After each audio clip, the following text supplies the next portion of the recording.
ಕೊಡಗು ಜಿಲ್ಲಾ ಸಹಕಾರ ಕೇಂದ್ರ ಬ್ಯಾಂಕು ನಿಯಮಿತ Kodagu district cooperative central bank limited ಇವರು ಕಿರಿಯ ಸಹಾಯಕರು ಜೂನಿಯರ್ ಅಸಿಸ್ಟೆಂಟ್ ಹುದ್ದೆಗಳಿಗೆ ಅರ್ಜಿಯನ್ನು ಕರೆದಿದ್ದಾರೆ. ಇದಕ್ಕೆ ಸಂಬಳ ಎಷ್ಟು ಅಂತಂದರೆ ಅವರ ಬೇಸಿಕ್ ಸ್ಟಾರ್ಟ್ ಆಗೋದೇ 30,350. ಇದಕ್ಕೆ ರಾಜ್ಯ ಸರ್ಕಾರದ ಏನೆಲ್ಲ ನಿಯಮಗಳಿದೆ, DA ಮತ್ತು ಇತರ ಎಮ್ಯುಲ್ಯೂಮೆಂಟ್ಸ್ಗಳು ಅದೆಲ್ಲವೂ ಸೇರಿ ನಿಮಗೆ ಇದಕ್ಕಿಂತಲೂ ಹೆಚ್ಚಿನ ಸಂಬಳ ಸಿಗುತ್ತೆ. ನಿಮಗೆ ಈ ಉದ್ಯೋಗ ಮಾಹಿತಿಯನ್ನು ನ್ಯಾಪ್ಸೋನಿಕ್ ಚಾನಲ್ ಮುಖೇನ ಸಿಗ್ತಾ ಇದೆ. ಈ ವಿಡಿಯೋನ ಲೈಕ್ ಮಾಡಿ ಹಾಗೂ ಈ ಚಾನಲ್ಗೆ ಸಬ್ಸ್ಕ್ರೈಬ್ ಆಗಿ ಅಂತ ನಾವು ಕೇಳ್ತೇವೆ. ಈ ಹುದ್ದೆಗಳಿಗೆ ಅರ್ಜಿಯನ್ನು ಸಲ್ಲಿಸೋದಕ್ಕೆ ಕಡೆ ದಿನಾಂಕ 16 ಜನವರಿ 2025. ಇಷ್ಟರ ಒಳಗೆ ನೀವು ಎಲಿಜಿಬಲ್ ಇದ್ದರೆ, ಅರ್ಹರಿದ್ದರೆ ನೀವು ಅರ್ಜಿಯನ್ನು ಸಲ್ಲಿಸಬೇಕಾಗತ್ತೆ ಮತ್ತು ಅರ್ಜಿಯನ್ನು ಆನ್ಲೈನ್ ಮುಖೇನವೇ ಸಲ್ಲಿಸಬೇಕಾಗತ್ತೆ. ವಯಸ್ಸಿಗೆ ಬಂದಾಗ ಕನಿಷ್ಠ 18 ವರ್ಷ ಇದೆ. ಅವರು ಗರಿಷ್ಠ ನೀವು ಎಷ್ಟು ಅಂತ ಕೇಳ್ಬೋದು.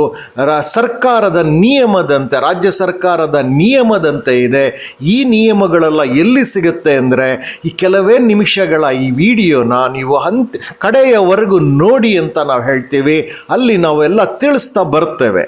ಈಗ ವಿದ್ಯಾರ್ಹತೆಯನ್ನು ಗಮನಿಸಿದ್ರೆ ನಾವು ಇಲ್ಲಿ 2 ಆಪ್ಷನ್ಸ್ ಕೊಟ್ಟಿದ್ದಾರೆ. ಮೊದಲನೇದೇನು ಅಂದರೆ ವಾಣಿಜ್ಯೇತರ ಪದವಿ ಇದ್ದರೆ, ವಾಣಿಜ್ಯವನ್ನು ನೀವು ಪದವಿಯಲ್ಲಿ ಕಲಿದಲೇ ಬೇರೆ ಯಾವುದಾದ್ರೂ ವಿಷಯದಲ್ಲಿ ನೀವು ಪದವಿ ಮಾಡಿದರೆ ಕನಿಷ್ಠ 55% ನೀವು ಅಂಕಗಳನ್ನು ಗಳಿಸಿರಬೇಕಾಗತ್ತೆ ಪದವಿಯಲ್ಲಿ. ಹಾಗೂ ನೀವೇನಾದರೂ ವಾಣಿಜ್ಯ ಪದವಿಯನ್ನೇ ಪಡೆದಿದ್ದರೆ ಆಗ ನಿಮಗೆ 50% ಕನಿಷ್ಠ ಅಷ್ಟಾದರೂ ಅಂಕಗಳನ್ನು ಪಡೆದಿದ್ದರೆ ನೀವು ಅರ್ಹರಾಗ್ತೀರಿ ಅಂತ ಅವರು ಹೇಳ್ತಿದ್ದಾರೆ. ಜೊತೆಗೆ ಅವರು ಕೇಳ್ತಾ ಇರೋದು ಡಿಪ್ಲೊಮೊ ಇನ್ ಕೋಆಪರೇಟಿವ್ ಮೂವ್ಮೆಂಟು ಹಾಗೂ computer course not less than 6 months ಅಂತಾರೆ. ಅಂದರೆ 6 ತಿಂಗಳ ಕನಿಷ್ಠ ಕಂಪ್ಯೂಟರ್ ಕೋರ್ಸ್ ಮಾಡಿರೋದಕ್ಕೆ ದಾಖಲೆ ಇವೆರಡು ಇದ್ದರೆ ನೀವು ಅರ್ಹರು ಅನ್ನೋದನ್ನು ಅವ್ರು ತಿಳಿಸ್ತಾ ಇದ್ದಾರೆ. ಈಗ ಆಯ್ಕೆ ವಿಧಾನಕ್ಕೆ ಬರೋಣ. ಆಯ್ಕೆ ವಿಧಾನ ಯಾವ ಥರ ಇರುತ್ತೆ ಅಂದರೆ ಲಿಖಿತ ಪರೀಕ್ಷೆ ಇರುತ್ತೆ. ಮೊದಲನೇದಾಗಿ ಅದು 200 ಅಂಕಗಳಿಗೆ ಇರುತ್ತೆ.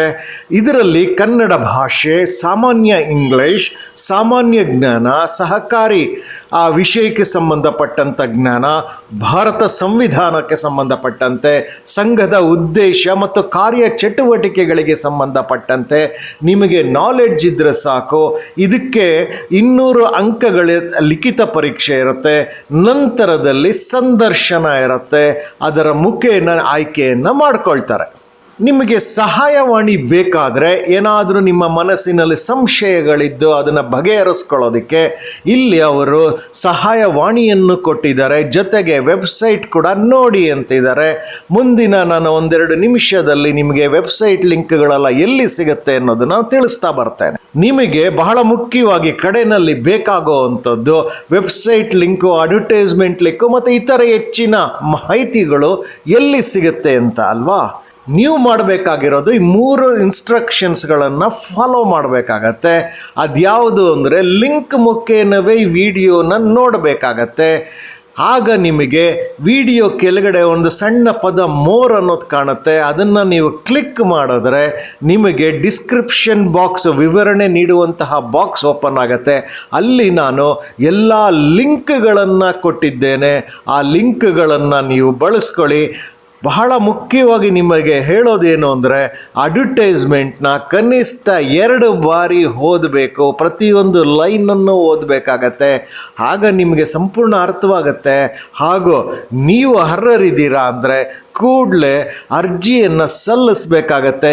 ಈಗ ನಾನು ಮೊದಲೇ ತಿಳಿಸಿದ್ದೇನೆ ಅರ್ಜಿಯ ಕಡೆ ದಿನಾಂಕ ಯಾವತ್ತು ಅಂತ ಹೇಳಿ. ನಿಮಗೆ ಅದರ ಬಗ್ಗೆ ಗಮನ ಇರಲಿ. ಹಾಗೂ ಈ ಒಂದು ಹುದ್ದೆ ತುಂಬ ಚೆನ್ನಾಗಿರುವಂಥ ಹುದ್ದೆ, ಸಂಬಳವೂ ಚೆನ್ನಾಗಿದೆ. ಇದಕ್ಕೆ ನೀವು ಅರ್ಜಿ ಸಲ್ಲಿಸಿ ಅಂತ ನಾವು ಹೇಳ್ತೀವಿ.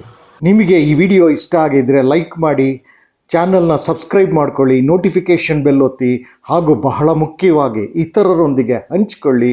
ಎಲ್ಲರಿಗೂ ಶುಭವಾಗಲಿ. ನಮಸ್ಕಾರ.